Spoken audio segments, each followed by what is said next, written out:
Good afternoon, ladies and gentlemen. I welcome you to the launch of our book, A Political History of Pakistan, 1947 to 2007. Before we begin, I would request you to please switch off your cell phones. This session would be 1 hour long, and it would be, which would comprise of a 10-minute Q&A session at the end.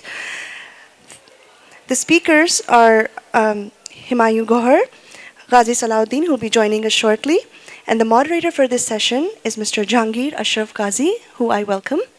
Assalamu alaikum, sir. And now I hand over the mic to Mr. Ghazi to commence the session. Welcome, and thank you very much for that introduction.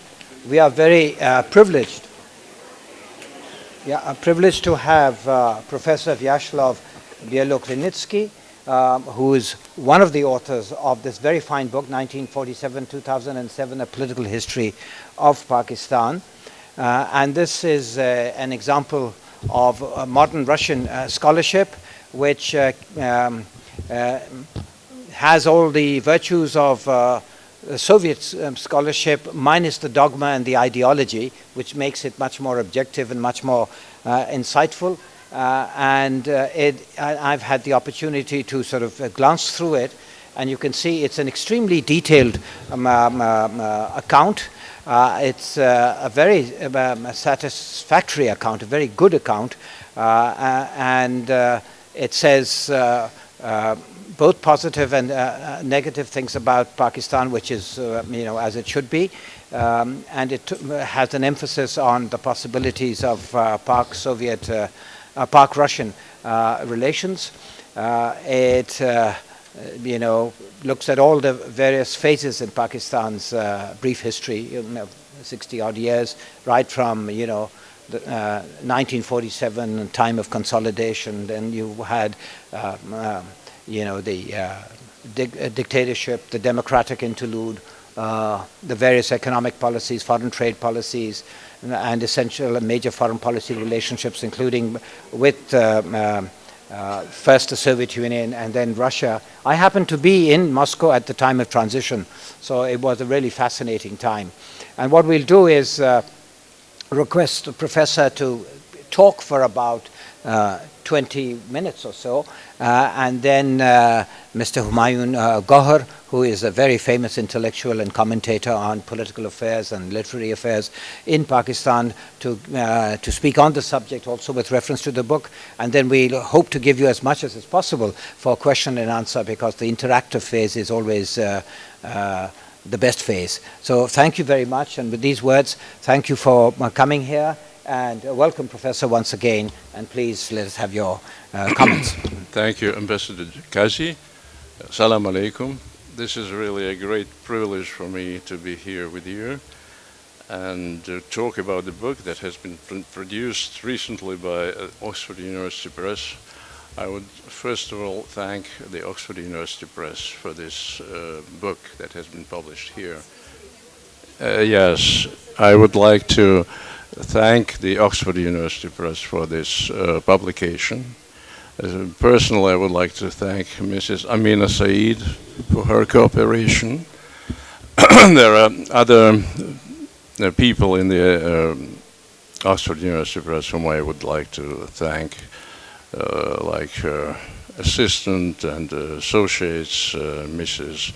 Gofran Ghosiali, Shakhl Naqvi, and we are indebted mostly to the copy editor, Mr. Muazzam Basti, who took great pains to bringing the Russian translation into an English way of presenting things. So he had done a great job, I would say.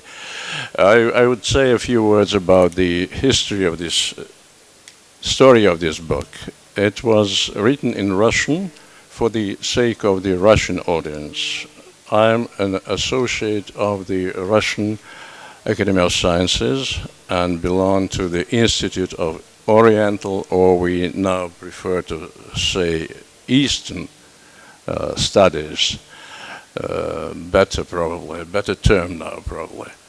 it seems to us. Therefore, I'm currently the deputy director of this institution and head of this center where we study Pakistan, Afghanistan, Iran, Turkey, and the Kurdish problem. We have special department, Center for Indian Studies, separate from our department. I'm here with my colleague, Dr. Sergei Kamenev, who is head of the Pakistani section.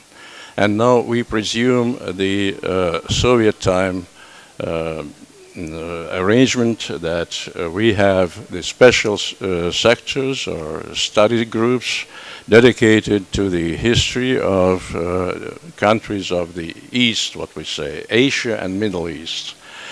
And this is how our structure in the Institute of Oriental Studies is arranged. As for the book that was written, as I once again want to stress for the sake of the Russian public, it was written in Russian and published in 2008 under the name of History of Pakistan in the 20th Century. It followed that pattern that was almost the same for histories of different countries, and therefore it had certain peculiarities, certain standards or stereotypes, certain norms of bringing things, certain patterns of writing about it.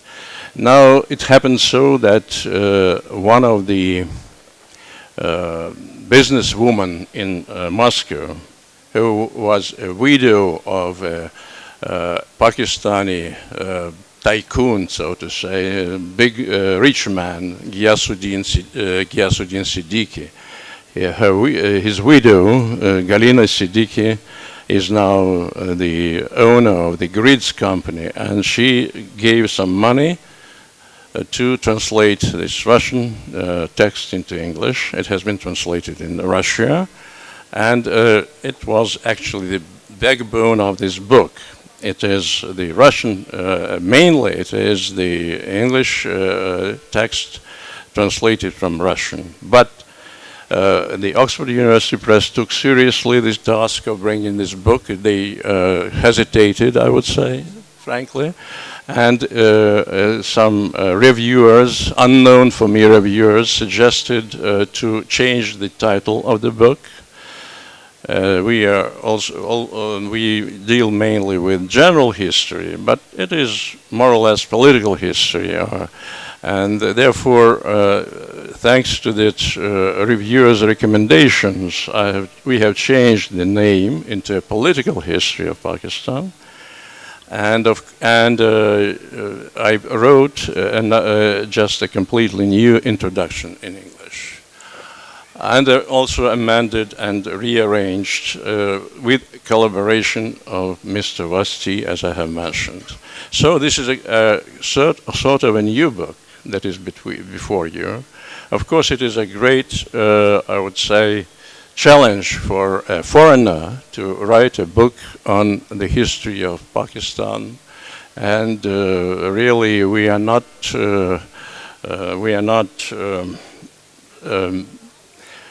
of such a high opinion of our knowledge of Pakistan. I am sure that there are many people in Pakistan and many people outside Pakistan, not only in Russia, that take keen interest in the history and political history of Pakistan.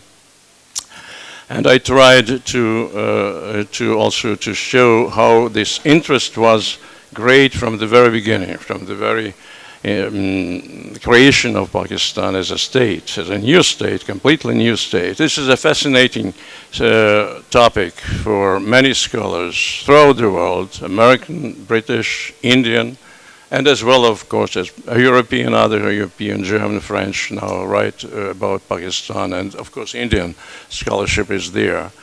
Therefore, our contribution is modest, is humble, and we don't try to open any new horizons or any new dimensions of analysis of the political history of Pakistan. What we follow, this book, I'm now coming to the contents of the book. It is divided into seven chapters. One is the introductory, it is about the creation of Pakistan, the struggle for Pakistan, highlighting the role of the Qaeda-Azam, Muhammad Ali Jinnah, and other persons who were in the route, in the active in the process of formation of Pakistan. Chapter number 1 is dedicated to the first formative years from 1947 to 58. Chapter number 3 is the longest one.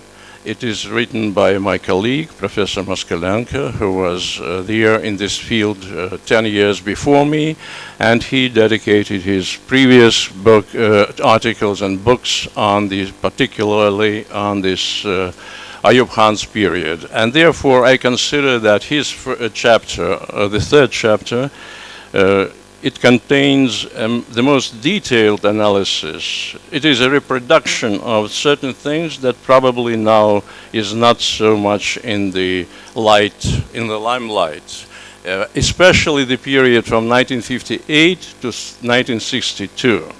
This is being analyzed by him in greater detail, I would say, than in other textbooks and books of general character on dealing with Pakistani political history. Then chapter number 5 is Zulfikar Ali Bhutto's period. Then Ziaul Haq's period covered in chapter 5, and chapter 6 we analyzed the so-called democratic interregnum, or democratic pause in between the military rules, in between the Ziaul Haq rule and the Pervez Musharraf regime. Though Pervez Musharraf regime was strictly speaking military for the first 3 years, then it is military parliamentary regime. And of course we analyze, this is the 7th chapter, and in the conclusion, Professor Moskalenko deals with some general observations he gives about the progress that Pakistan has achieved through these years of its existence, and quoting the work by Sergei Kamenev, who is an economist by training, and mostly he writes about economics, the economic history of Pakistan. So he says that approximately 12-fold, by 12 times the GNP has grown during these years from 47 to 207. Of course, it is a very rough estimate, because we have this depreciation issue, how to count all these things. It is an issue in itself, but we consider that Pakistan's story is a success story. Still and all, you can imagine that, you know that that prior to the creation of Pakistan, these portions of India, colonial India, these parts, geographical parts of colonial India, were underdeveloped, unurbanized, and and the population was meager, actually 28 million population in 1941, in the census of 1921. At that time, the population of this part of the subcontinent comprised only 7% of the population. Now it has grown to 16%, almost more than twice. So this is this demographic growth is in itself a problem and an impetus to the economic growth simultaneously. So in this perspective, I would say that Pakistan has achieved great success, and what we see now here in Karachi, where I spent 3 years working in the Karachi Consulate General in 74, 77, and I really like Karachi especially. So I think that your society is vibrant, very, very I would say, complex, complicated, fascinating from the point of view of the scholars, and I'm sure that many more people would take interest in Pakistani studies. I wish all of them success, and I once again want to thank the Oxford University Press, Ambassador, and all the audience, and you too, for the coming and for the possibility to launch our book. This is a great thing. Thank you. Thank you very much. Thank you, Bahut Professor. shukriya. Bahut shukriya. Thank you, Professor, for that introduction to your book, which I assure the audience is a very, very good read, and I'm sure you'll want to buy this book. And I would now call on Mr. Humayun Gohar to give us a comment, not just with regard to the book, but with regard to the subject. Qazi Sahab, that's a tall order with regard to the subject. I don't know how much time I have. You have limited time. A very limited time, so I will, okay. Yeah, you did. Actually, 3 minutes. 3 minutes? Yeah, but Professor and, yeah. Actually, I don't want to speak too long also because an interaction is much more interesting and certainly very educational for us. But all I want to say is it's a very impressive book. Most of us have read most of the histories on Pakistan and of Pakistan that have been written to date. There are very few actually which are good, and this falls in the good category. But what is really interesting about it is that it is from a Russian perspective, without any Soviet overhang. So I find that very, very interesting. It's a different way of looking at things from a uniquely Pakistani way, which is a nationalistic way of looking at it, or the Indian way, or the Western way. So this is a very major and good and big contribution. I would say still it is an unfinished history of Pakistan. The professor said they've divided Pakistan into 7 periods, which he has spelled out for you, so I won't repeat them. If I write a book on the history of Pakistan, I would divide it in the same way, frankly, and I hope to do that one day. But then these 7 periods I would divide into 2 phases. One is the Pakistan from its inception in 47 up to 71, when Bangladesh came into creation, and then from 71 onwards to date is the second phase. And one affects the other. The first affects the second. Of course, in the book, the very first chapter is about the pre-Pakistan era, which is very discursive and comprehensive. All the facts are there and comments are made on them. But I would suggest to you and your colleague and whoever else, including myself, that I think we need to delve and research in the period before Pakistan. And I believe so because I think most, if not all, of our problems today, our issues today, our contradictions today, lie in that period, are at the root. The roots are over there. And then later, some of course were self-created. Because of paucity of time, I will just mention a few. In 1930, the famous Allahabad address of Allama Iqbal. The formula that was given was Muslim majority areas should form a separate independent homeland for the Muslims. The 1940 resolution, Pakistan resolution it's come to be called, it was actually the law resolution. The word Pakistan is not there anymore. And people make a big thing about the fact that the name isn't there. And it's talking about states, independent sovereign states in the plural. I don't see a problem over there. Because if you're going to form a federation, you first have to have sovereign states who get together and decide to form a federation to which they cede part of their sovereignty and authority. So you have to have those independent states in the plural first before it can be done. As far as the name Pakistan is concerned, we give too much importance to Chaudhry Muhammad Ali and his famous Now or Never pamphlet. He was not alone. It was a committee of 4 or 5. I remember the other names were Aslam Khatak, Dr. Rahim, and 2 others I forget. And I think Rahmat Ali was the treasurer or secretary of that committee. Uh, in your book, you mentioned that they came up with this name. Actually, Professor, I don't think they really came up with this name. They got this name from a small state in your area, in Central Asia, called Nagorno, Pakistan. And then they took Pakistan and they fit the initial capital of each area to make Pakistan. And because there was no B in that, so Bengal got left out.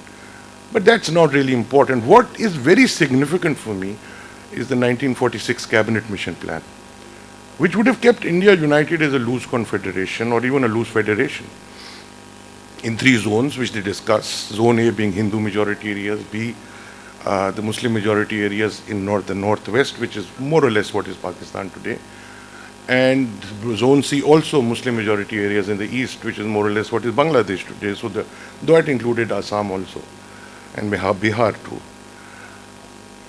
And initially, to cut a long story short, because we don't want to go into the machinations and ditherings that took place, initially, Mr. Jinnah and the Muslim League accepted the Cabinet Mission Plan, which caused a lot of consternation. That here is the man, we are told, who's been wanting to break up India, and he's agreed to keep it united. And then initially the Congress also accepted it. At that time the president was Maulana Azad. Later Nehru became president, as they say in the book, at the behest of Mahatma Gandhi. And they initially, Azad too accepted it. And there was great celebration and joy and so on.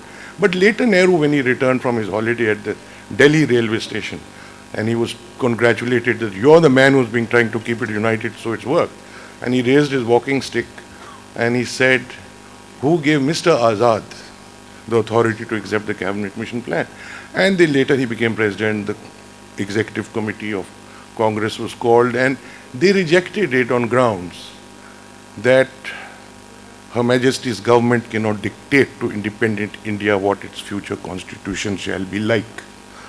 And then Mountbatten had taken over, and in that confusion, they write in the book that in April, by mid-April, Mountbatten had realized that without partition, without partitioning India, without the creation of Pakistan, and quote, orderly British withdrawal from India was not possible. Nearly words to that effect. And oddly enough, we are at the cusp of that today in Afghanistan. That America knows that an orderly US NATO withdrawal from Afghanistan is not possible without, and that's the question mark, without what?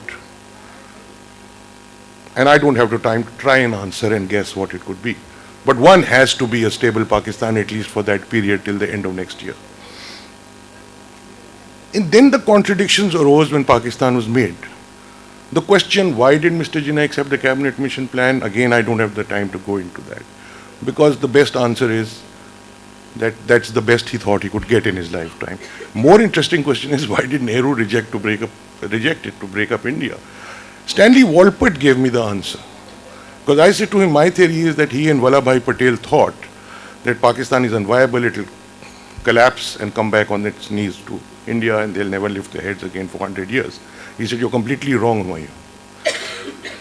Mr. Nehru wanted to bifurcate and divide the huge Muslim population, because it had been put into his head that in 70, 80 years, at the rate we Muslims procreate in the subcontinent, our population would overtake the Hindu population, and so on and so forth.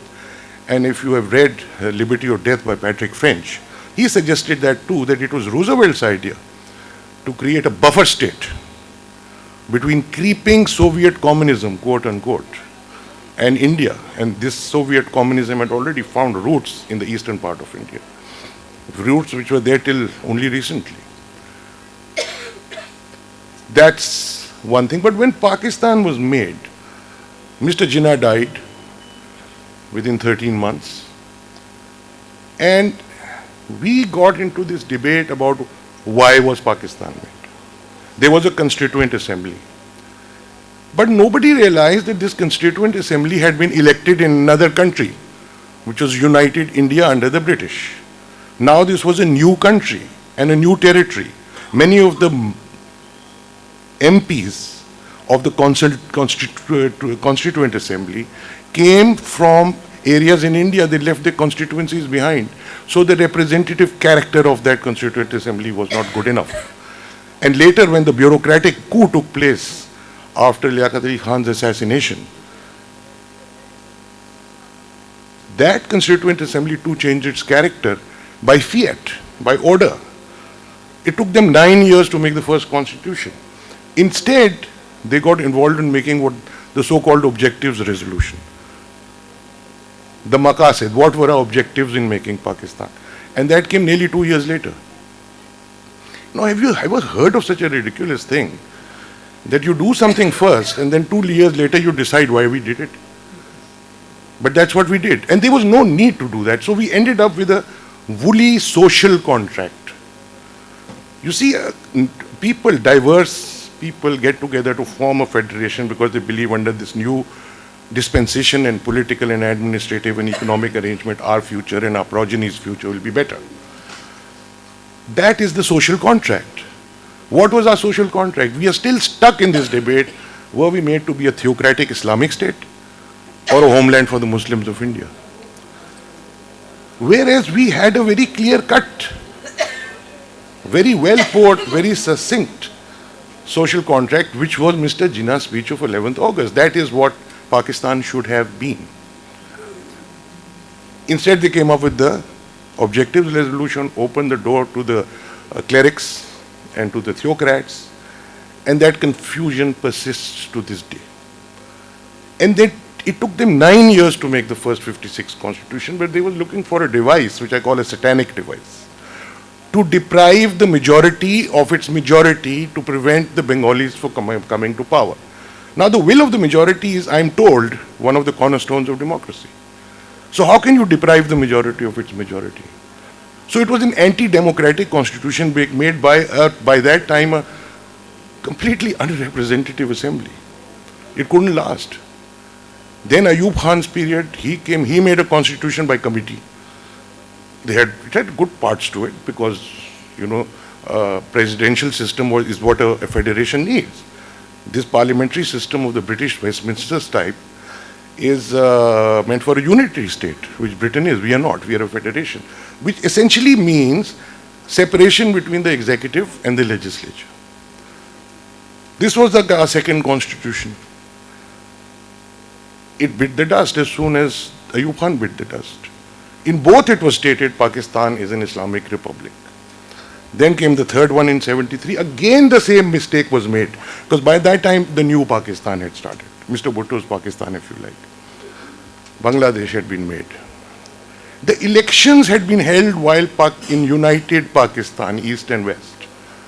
The Constituent Assembly that met was the leftover assembly, comprising the minority, the majority having been thrown out. And they made this constitution. So to that extent, I believe the legitimacy of this constitution is suspect. And I have it on good authority that Mr. Bhutto wanted a presidential system, but the feudal lords and the tribal sardars of Balochistan all prevailed upon him, and he needed consensus at that time. And it is said that later in 77, why the elections were rigged was actually to get the 2/3 majority needed to change the constitution to a presidential system. It all starts from pre-inception. The partition itself, partitioning of the provinces, Punjab and Bengal and later Kashmir automatically due to war got partitioned. So we are caught up in this confusion. But I agree with the professor that Pakistan is a success story. Number one, even the leftover Pakistan, we have lasted, we are making progress. I'm telling you, like 5 years ago, people believed that elections is equal to democracy. 5 years on, and they realize, no, elections is not equal to democracy. Democracy is something else. The problem lies in the system. There's a difference between the system and between democracy. It's the system that has to be changed. We need democracy. And we always wonder why we yo-yo between a military or army government and a civilian government. And still nothing happens. Why? Because, we have this very bad habit of dividing the ruling elite into, he's wearing a military uniform, he's wearing Pakistani civilian dress, he's wearing Western civilian dress. We are all the same, it's the same ruling class in different garb. And this system, this status quo, we are the beneficiaries of that. So whether a civilian government comes elected or unelected, or an army or military government comes, they will not change the status quo, and the problem lies in that, which is the system. Because they are the beneficiaries of the status quo who are the non-military people. They will only tinker with it. So we have to now in the next 5 years, and I hope we keep continuing with this system, and there is no derailment of it. I think the people will realize that the system also has not fallen from the sky. Our minds are still, we are mentally colonized people. We followed the British system because they happened to have colonized us, and we adopted that, the wrong system in the wrong country. And that has to be changed, and that system has come out of the Constitution. So there will be a constitutional change in a constitutional and democratic way. That is the way to make progress. That is what I am hoping will happen.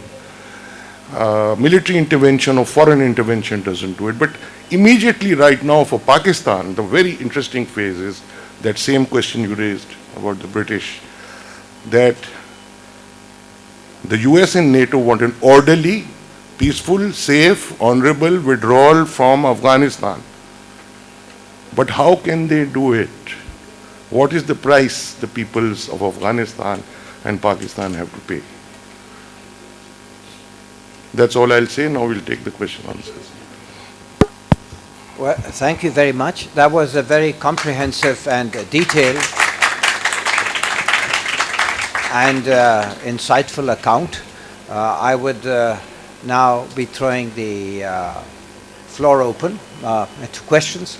I would ask you to keep in mind not only the time, but also the fact that we are discussing this book and Pak-Russian relations, and we're looking forward.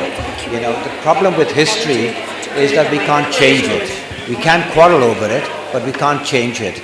And the future is something that we can hopefully construct and make, provided we can agree on something and bring the necessary commitment to the job. So we learn from history and try and change the future options that lie before us.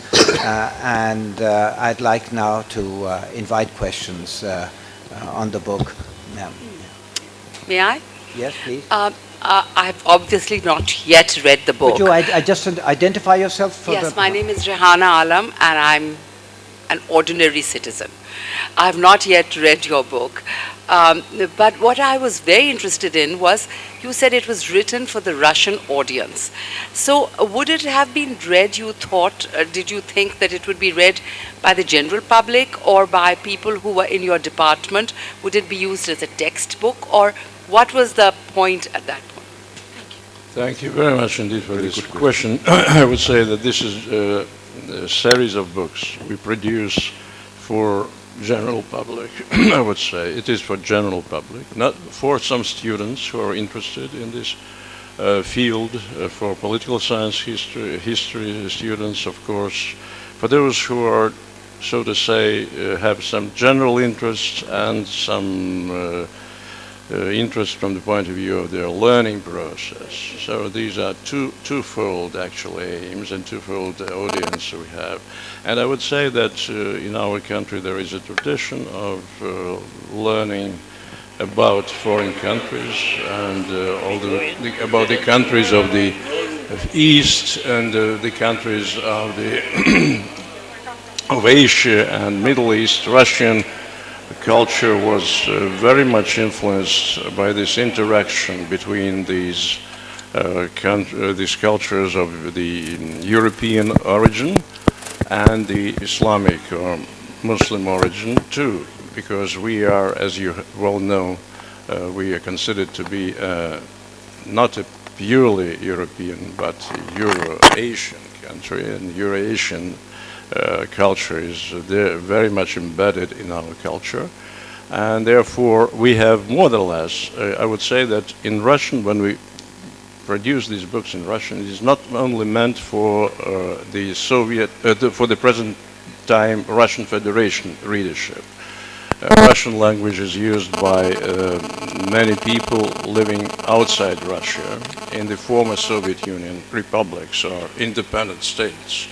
And we may say so that with the breakup of the Soviet Union, probably the importance of Russian language has grown. International importance of the Russian language has grown. Besides, we have some diasporas of Russians living in Europe, in America, in Asia even.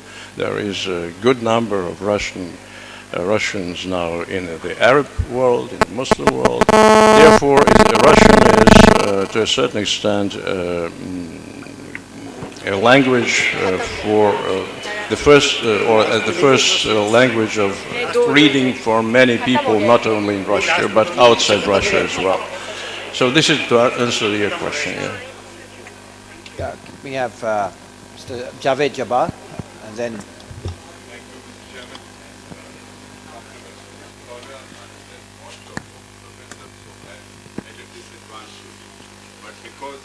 Vested interest as the author of a book called Pakistan, Unique Origins, Unique Destiny, with a question mark. I just want to ask whether in your chapter, which deals with the creation of Pakistan, have you acknowledged the fact that Pakistan was the first and only country created with two wings separated by 1,000 miles of hostile territory, which is the reason why the original concept possibly did not work, but also that Mr. Jinnah bitterly, strongly opposed the partition of Bengal and Punjab right up to May 1947.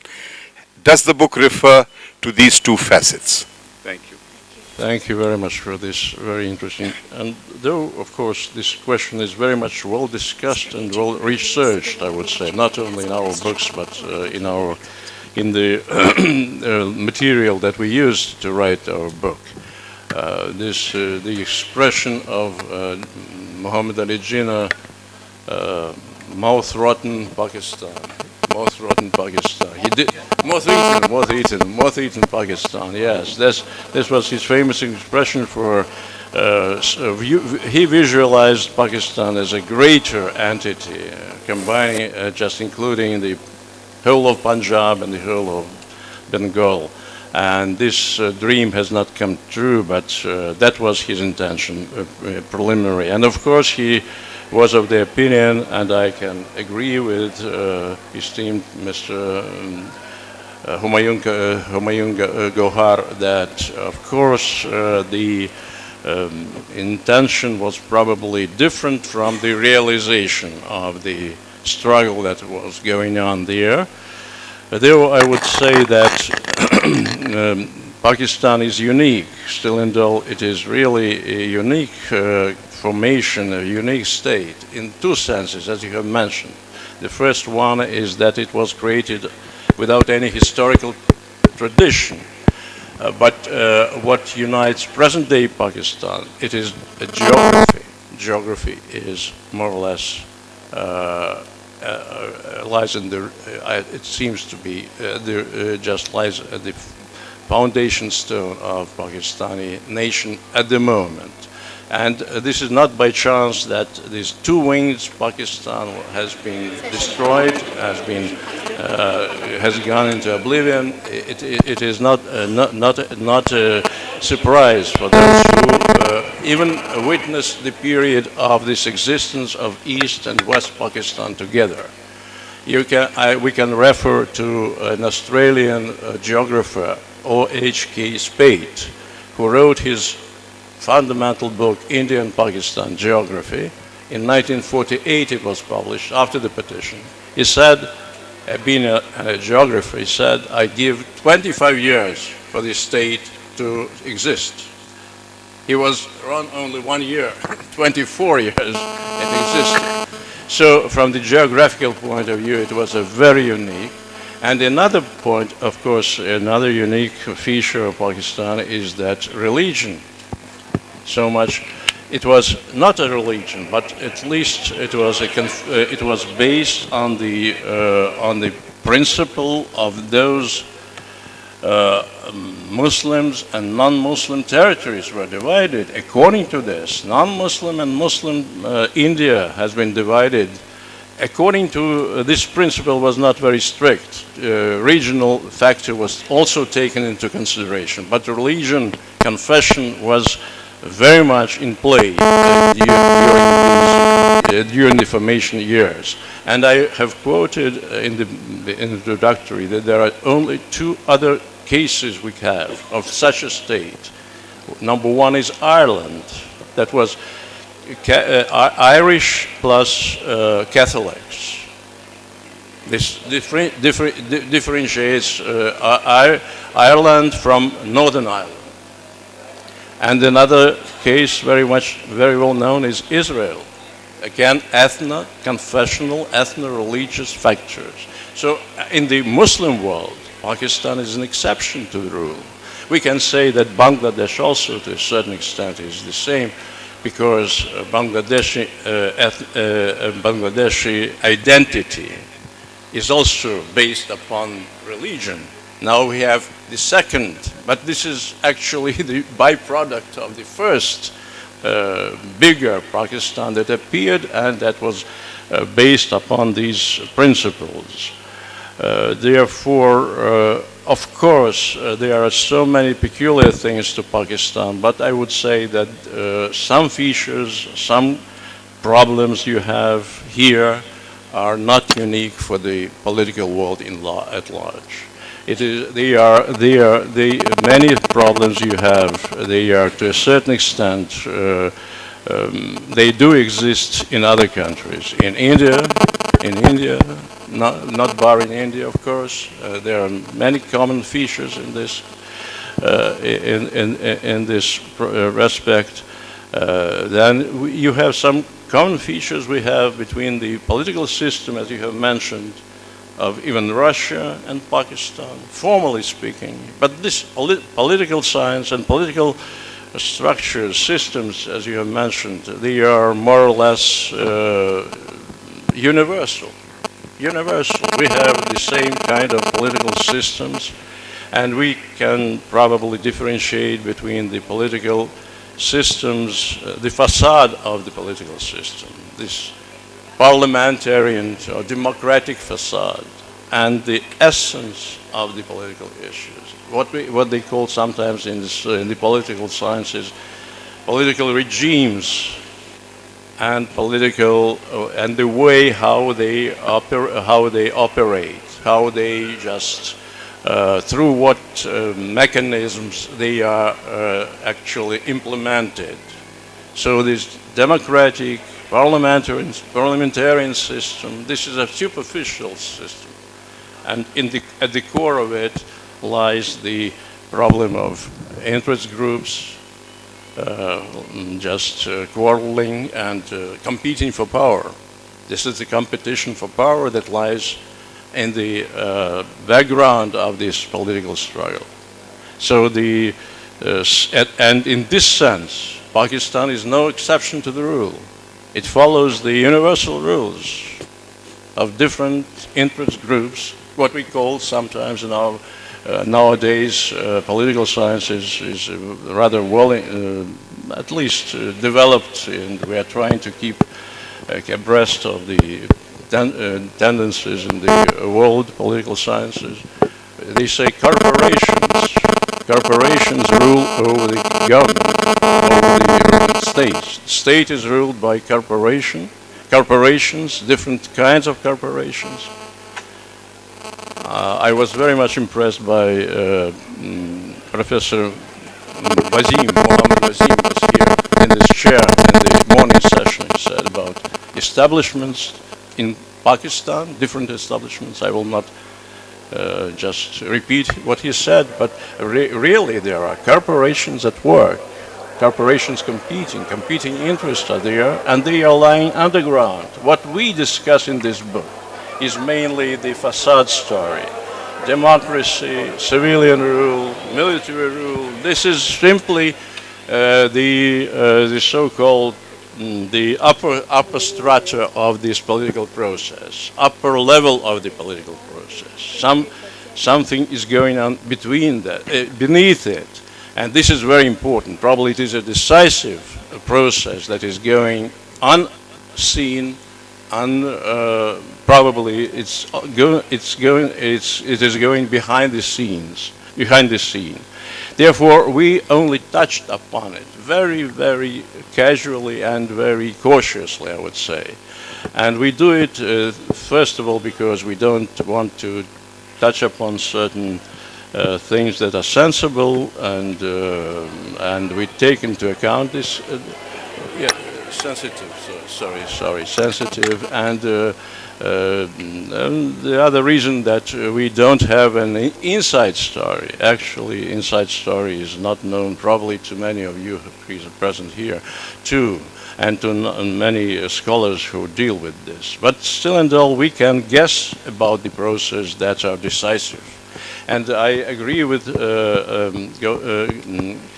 Humayun Gohar that the process is going on, and probably we see here in Pakistan the beginning of a new period. We have divided Pakistani history into into 6 periods. Now the 7th period is in the making.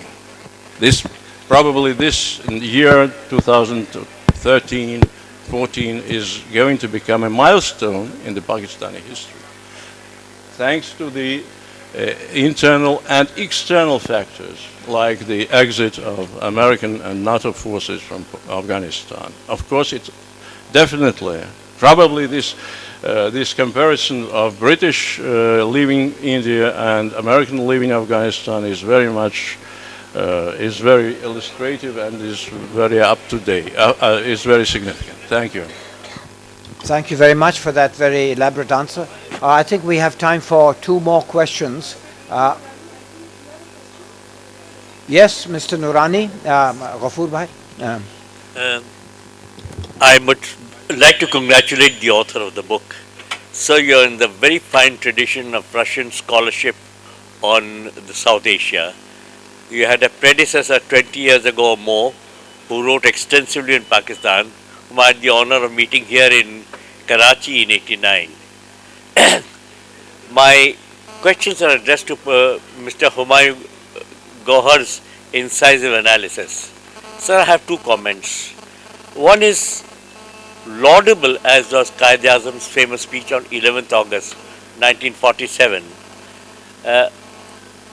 In 1938 at Aligarh, he said, "The Muslim League has liberated you from the mullahs," and he went on to say, well, I don't mean all the Maulvis, but the clerics, and he had good reason to say that. But then in the 46th general election, the Muslim League extensively took the support of the ulemas. Secondly, even when he called it a Muslim, when he made those statements, the tide had begun to turn against him. And he himself called it not an Islamic, but a Muslim state, which is incongruent, to say the least, with his pronouncement. Secondly, in 48, the tide had begun to turn decisively, and Quaid-e-Azam said in Karachi, I think at the Bar Association meeting, "Why are you worried? We are all Muslims. Why are you worried about an Islamic constitution? Have patience, the Constituent Assembly is seized of it." Had he lived and this opinion had surged forward, we don't know what compromises would have been necessary. My second comment is about the partition of Punjab and Bengal. Sir, as early as 42, in a private conversation with Professor Reginald Coupland, Quaid-e-Azam himself had conceded the Ambala division. It is in Coupland's diaries with Professor Robin Moore, the great Australian scholar, finest on partition, has written in his book with the citations. Secondly, in April 46, Quaid-e-Azam straight away refused to concede any division of Punjab or Bengal, whereupon Stafford Cripps said, obviously you are not prepared to negotiate. The next meeting was a dinner with Quaid-e-Azam, which is in the transfer power documents. And Quaid-e-Azam said, all right, I'll accept a loose federation if the Congress accepts it first. The cabinet mission in 46 offered him a choice between the Pakistan of today and the cabinet mission plan. And Quaid-e-Azam, the statesman he was then, accepted the cabinet mission plan, and to the Congress which wrecked it. There was no way, there was just no way in which he could have accepted, any British government or the Congress would have considered a unite, because there were compact Hindu majority areas in Punjab and Bengal, and the principle would have applied. Something else, you remember there was an interview, famous interview with Doon Campbell of Reuters, and Quaid-e-Azam gave an interview in May 47, in which he said, we'll fight every inch of it. Around that very time, he was negotiating on the terms of reference on the boundary commission and partition of Punjab and Bengal. You see, had he accepted it, the Muslim Leaguers of East Punjab, with their landed estates, would have deserted the League. And there would have been consequences in Bengal. As Sir Louis Namier, the great historian, said, do not argue with history. I shall leave it at that. Thank you very much. As I say, history we need to study in order to know the facts, but we do have what we have, and we've got to build on what we have. With all the happenings of the past, the errors that were made, or the good choices that were made, or the bad choices, we have what we have, and we go from here. We can't go from anywhere else forward. Yes? Thank you, sir. And we have, oh, would you, sorry, before your question, the professor, would you like to respond? Yes, I would Sure. like to Or if you want to... respond, I would like to respond to the first part of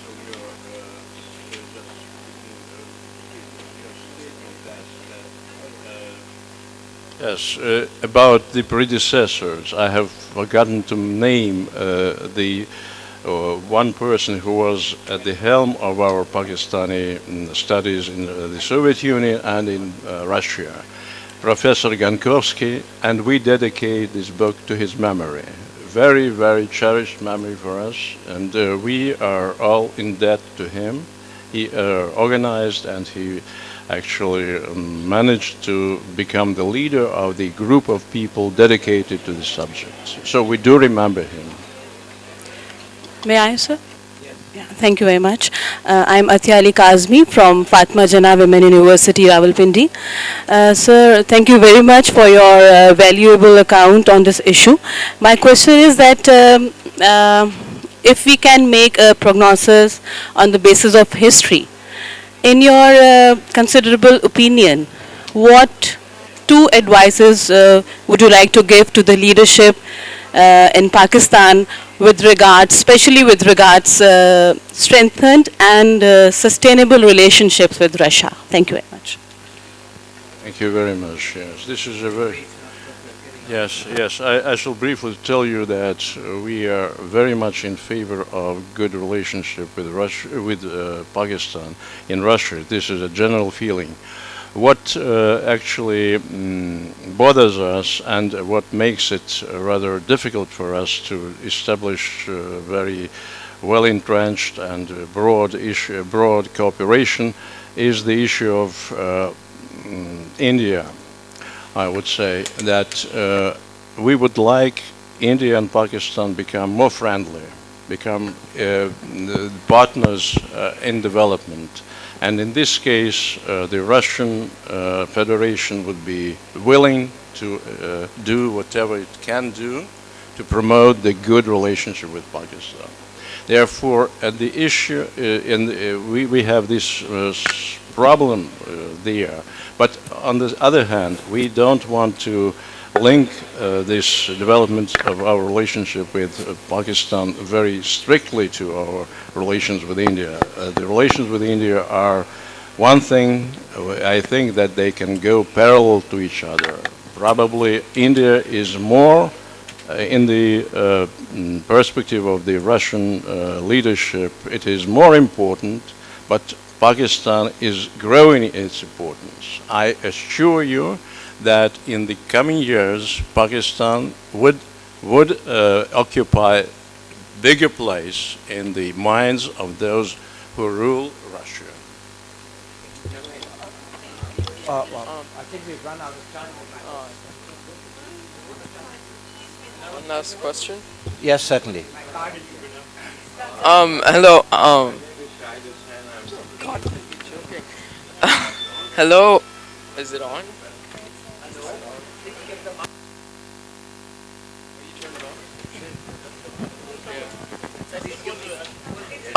Hello. My name is Adil Siddiqui. I study at. He's been waiting for very long. He asked ages ago, so let him ask. Yeah. Sorry. Yeah, it is brief. Okay. I was just curious. Yeah.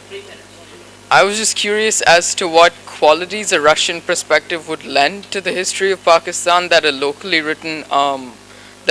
written book wouldn't. What makes this piece of work unique? Good question.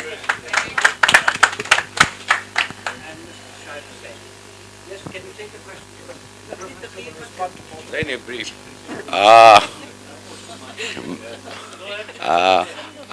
My name is Shahid Hussain. I am a special correspondent at the News International, and I have the honor to work with Mr. Belukrinitsky in 1973, 74, when I joined the Soviet. I'm just giving the background and then asking a question. It's an important question. That Americans, as far as I believe, have lost the war in Afghanistan, and they want an exit. And they want an exit, then they have only the exit from Pakistan, because from Russia it's too expensive. Then from Central Asia there are problems. There are problems in Iran. My question is that is it true that Americans have lost its war on terror in Afghanistan? Number one. Secondly, just as during the arms race during the Cold War, Soviet Union, it was dismembered essentially due to arms race. So I have a hunch that same will be the fate of United States of America. Mr. Shahid Hussain, I remember our time together spent in the PSHS, where is now Friendship House is now in the place where we worked. But I will not deliberate on this very complicated problem. It is not possible to cover it in 1 minute or 2 minutes. I would respond to this very good question from a young man there. There are two things probably peculiar to this book. This is an emphasis on the Pakistan-Russian relations. Pakistan-Soviet relations are dealt with greater detail than in many other books of such a kind. And another, probably a continuation of this peculiarity, is the emphasis on the foreign policy of Pakistan. The narration of the narrative story of the foreign policy, it is done in each and every chapter. We combine this internal and foreign policy is analyzed in greater detail in comparison with books like Ian Talbot's book on political history, on history of Pakistan. These are two things, and we tried to view Pakistan through the lenses of the Russian experts. Well, thank you very much for that. I want to thank, I'll just add myself one comment.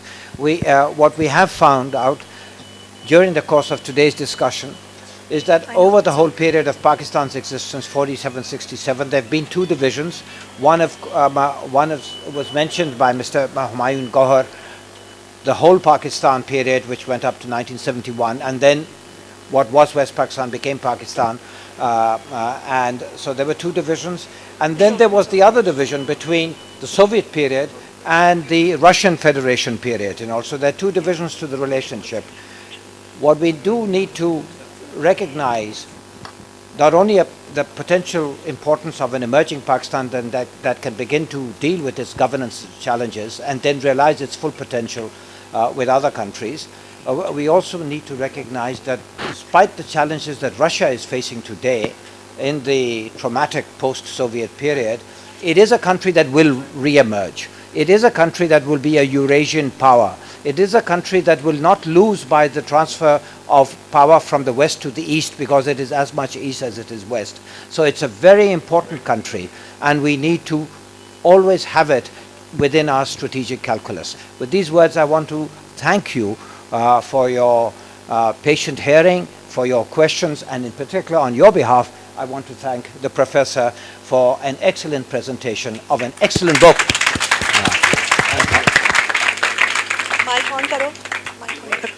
Thank you very much, ladies and gentlemen. The book is available for sale outside, right outside this room, as well at the stall for Oxford University Press in the main garden. Thank you, our distinguished speakers. Thank you very much. Have a good afternoon.